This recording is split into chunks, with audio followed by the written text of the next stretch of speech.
E aí, pessoal? Bom, vamos mergulhar direto no assunto de hoje, porque a gente vai desmistificar de uma vez por todas um dos pontos que mais causa confusão na gramática do inglês. Sabe aquelas estruturas que parecem quase a mesma coisa, mas que na verdade contam histórias completamente diferentes? Pois é, nessa nossa análise visual a gente vai separar definitivamente o used to do be used to. Para quem quer soar natural e alcançar fluência, entender essa diferença não é só um detalhezinho, é literalmente essencial para se expressar com clareza. Então bora lá. Olha só, a nossa regra de ouro aqui é puramente uma questão de tempo. De um lado, a expressão used to tem o foco 100% no passado. É sobre aquela coisa que acontecia, que era rotina, mas acabou. Simplesmente não existe mais. Já do outro lado, o be used to traz a gente de volta para o presente. Ele indica uma situação com a qual a gente já tem costume, aquela rotina que já é super familiar. Ou seja, uma expressão olha lá para trás, enquanto a outra foca total no agora. Então, o primeiro passo para dominar tudo isso é entender a primeira estrutura. Used to é para aquele hábito do passado que já era, que ficou para trás. E a fórmula matemática para isso é super simples e direta. A gente usa I used to, seguido imediatamente pelo verbo na sua forma base. Nada de inventar moda, tá? Nada de adicionar letrinhas extras no final do verbo principal. E lendo direto do nosso material, temos uma pérola que ilustra isso brilhantemente. Confere só. I used to think I'd be rich by now. But here we are. Ou seja, eu achava que já estaria rico a essa altura do campeonato, mas cá estamos, né? Repara bem como o verbo think está ali purinho na sua forma base, logo depois do used to. É a aplicação perfeita da nossa primeira fórmula. E aqui vai mais um exemplo prático, bem direto da vida real. I used to have free time. Then I had kids. Eu costumava ter tempo livre. Aí eu tive filhos. Mais uma vez, o verbo have aparece na sua forma base, intacto. Esse exemplo amarra perfeitamente aquele conceito que a gente acabou de ver. Uma realidade lá do passado que foi completamente alterada no presente. O tal do tempo livre, bom, ficou no passado. Beleza, agora a gente vai mudar a chave. Tem uma alteração na estrutura que é sutil, mas muda o jogo todo. Para dizer que a gente está acostumado com algo no presente, a gente usa o I am used to. Mas, olha a pegadinha na fórmula. O verbo que vem logo a seguir precisa obrigatoriamente terminar em ing, ou, se preferir, você pode simplesmente usar um substantivo logo depois da estrutura. E como essa regrinha do ing funciona na prática? Vamos ver um cenário de trabalho que, olha, muita gente vai se identificar. I'm used to my boss changing his mind every 2 hours. Estou acostumado com meu chefe mudando de ideia a cada 2 horas. Repara na palavra changing. É esse ing em ação que faz a mágica acontecer e a frase funcionar perfeitamente para falar de um costume contínuo no presente.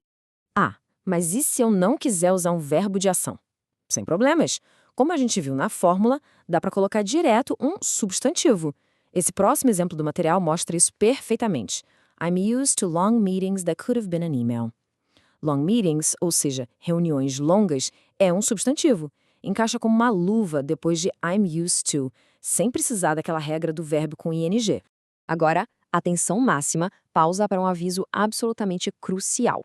É aqui que fica aquela clássica casca de banana da gramática, onde todo mundo escorrega. Quando a gente usa o used to no passado, a forma afirmativa tem aquele D bonitinho no final. Mas, no exato momento em que transformamos a frase numa pergunta ou numa negativa, o verbo auxiliar entra em cena e aquele D no final simplesmente desaparece. A palavra passa a ser apenas used to. Vamos ver isso funcionando nessa frase super bem-humorada retirada do material. Did you used to study English before? Or is this your first time suffering? Você costumava estudar inglês antes? Ou é a sua primeira vez sofrendo? É muito bacana ver isso acontecendo na prática. Como a gente usou o auxiliar did para fazer a pergunta no passado, a palavra use ficou pelada, perdeu completamente o they. E claro, o mesmíssimo princípio vale para a forma negativa. I didn't used to overthink everything, then I became an adult. Ou seja, eu não costumava pensar demais em tudo, aí eu virei adulto. De novo, olha como fica claro que o auxiliar negativo didn't rouba a cena e a estrutura volta a ser apenas used to, sem o D. Gravar essa imagem mental ajuda muito a nunca mais cometer esse erro. Para ancorar toda essa teoria, vamos acompanhar a história real da Daisy. No passado, a Daisy batia ponto num escritório de advocacia. Como a gente falaria isso com a nossa gramática nova? She used to work at a law firm. Ela costumava acordar às 5:30 da madrugada todo dia. Então, she used to wake up at 5:30 a.m. Esses são hábitos que ficaram lá no passado, usando direitinho a forma base dos verbos work e wake. Mas como a vida muda, vamos dar um salto no tempo e olhar para a rotina atual da Daisy. Agora, ela trampa em um estúdio de design e tem a maior flexibilidade do mundo. Como ela já está super familiarizada com isso, a gente saca a segunda estrutura. She's used to flexible hours, aplicando a regra direto com o substantivo horas flexíveis. E ela também está super acostumada a vestir o que quiser. She's used to wearing whatever she wants, usando com perfeição a regra do ing no verbo wear. Mas, para fechar a história da Daisy, tem um detalhe muito curioso. Mesmo nessa nova vida, tem coisas que ela ainda está se adaptando. Daisy's not used to leaving work early. Ela ainda não está acostumada a sair cedo do trabalho. É um exemplo genial de uma frase negativa no presente, e a regra continua intacta. Is not used to, mais o verbo com ing, que nesse caso virou leaving.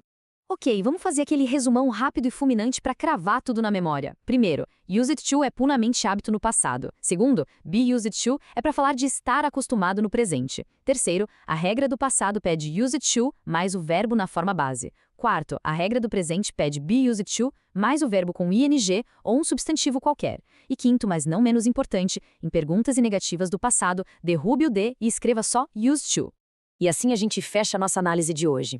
Mas a provocação que fica é a seguinte: dá para pegar todas essas fórmulas e aplicar perfeitamente para descrever as mudanças na rotina do dia a dia? A teoria está aí, entregue, mas a verdadeira fluência só vem quando a gente transforma isso em algo automático. Por isso, a dica de ouro é: peguem o material de estudo, façam os exercícios e completem as lacunas para fixar bem esse conteúdo. É de longe a melhor maneira de testar essas novas habilidades. Um abraço e até o nosso próximo estudo.